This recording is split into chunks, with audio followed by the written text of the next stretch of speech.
Medical Director of MercyOne Cancer Center and founder of Above and Beyond Cancer. Thanks for this thanks for joining us for this special Thanksgiving version of the Cancer Education Series. The Cancer Education Series is brought to you each week as a joint project from Mercy Cancer Center and from Above and Beyond Cancer. And it's brought to you in part by a grant from the Iowa Cancer Consortium. We are taping this the day before Thanksgiving, and this will be played, but we don't have a live studio audience tonight. I'm just going to reflect a little bit on Thanksgiving and being grateful. And this is a great time of year to really count your blessings. You don't have to look too far to the left or the right any given day to see that we all have so much to be thankful for. Let's begin with a couple of poems. First of all, A Day Without Mary Oliver is a day where something's missing. So one of my favorite poets, Mary Oliver, and this is a poem that she entitles Mysteries, Yes. Truly we live with mysteries too marvelous to be understood. How grass can be nourishing in the mouths of lambs, how rivers and stones are forever in allegiance with gravity, while we ourselves dream of rising. How two hands touch and the bonds will never be broken.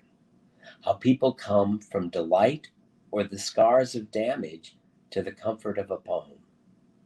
Let me keep my distance always from those who think they have the answers. Let me keep company always with those who say, look, and laugh in astonishment and bow their heads. The mysteries in life are something to be grateful for.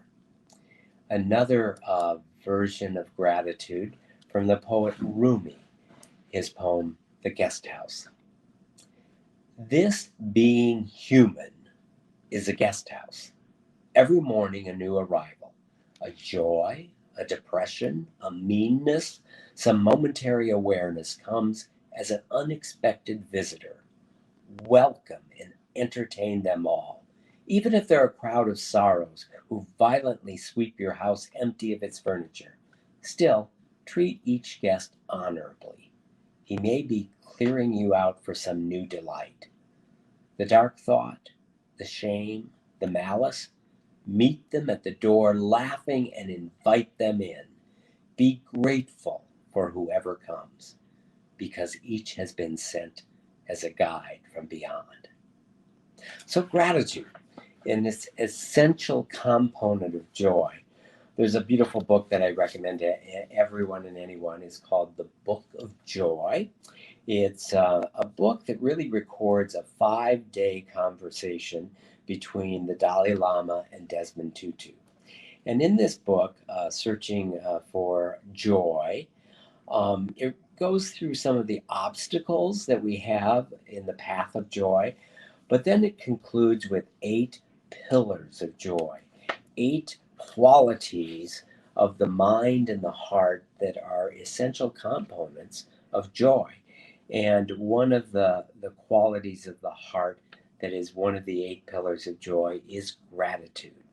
As we get ready to celebrate Thanksgiving, really a holiday built around gratitude, I want to share with you a bit of this beautiful book and the pillar of joy about gratitude. Gratitude is the recognition of all that holds us in the web of life and all that has made it possible to have the life that we have and the moment we are experiencing. Thanksgiving is a natural response to life and may be the only way to savor it. Both Christian and Buddhist traditions, perhaps all spiritual traditions, recognize the importance of gratefulness. It allows us to shift our perspective, as the Dalai Lama and Archbishop Desmond Tutu counseled, towards all we have been given and all that we have. It moves us away from the narrow-minded focus of fault and lack to the wider perspective of benefit and abundance. Brother David Stendal Rost, a Catholic Benedictine monk and scholar who spent a great deal of time in the Christian-Buddhist interfaith dialogue, has explained, It is not happiness that makes us grateful. It is gratefulness that makes us happy. Every moment is a gift. There is no certainty that you will have another moment with all the opportunity that it contains. The gift within every gift is the opportunity it offers us. Most often, it's the opportunity to enjoy it. But sometimes a difficult gift is given to us, and that can be an opportunity to rise to the challenge.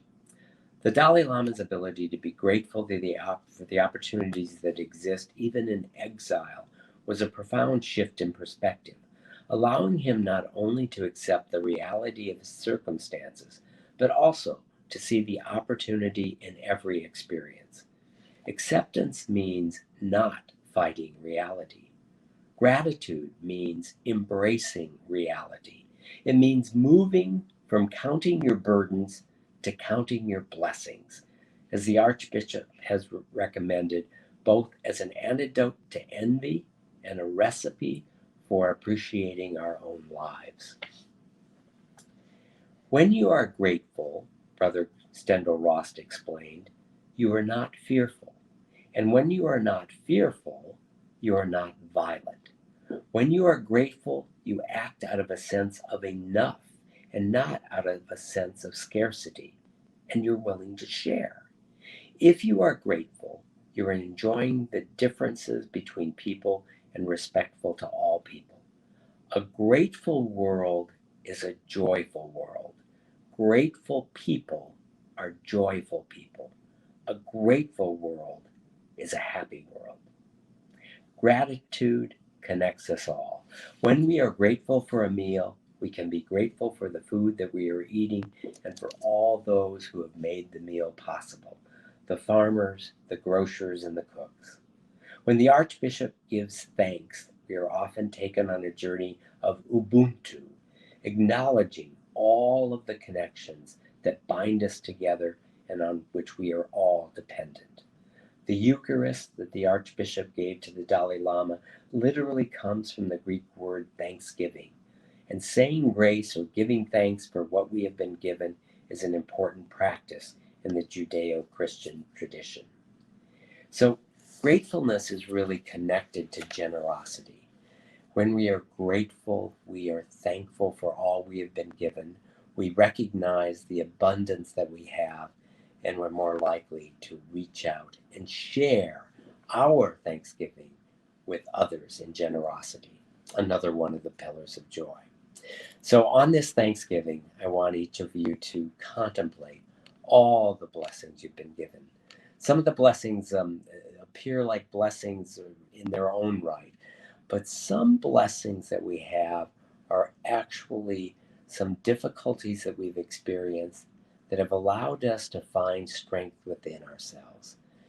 On this day of Thanksgiving, use the wisdom and all the blessings that you have been given, not just to illuminate and elevate your own life, but use those blessings and that wisdom to help illuminate the pathway of others. I want to wish you all a happy Thanksgiving. Thanks for joining us. Come on back next week. This is Dick Deming, Medical Director of MercyOne Cancer Center and founder of Above and Beyond Cancer, wishing you a happy Thanksgiving.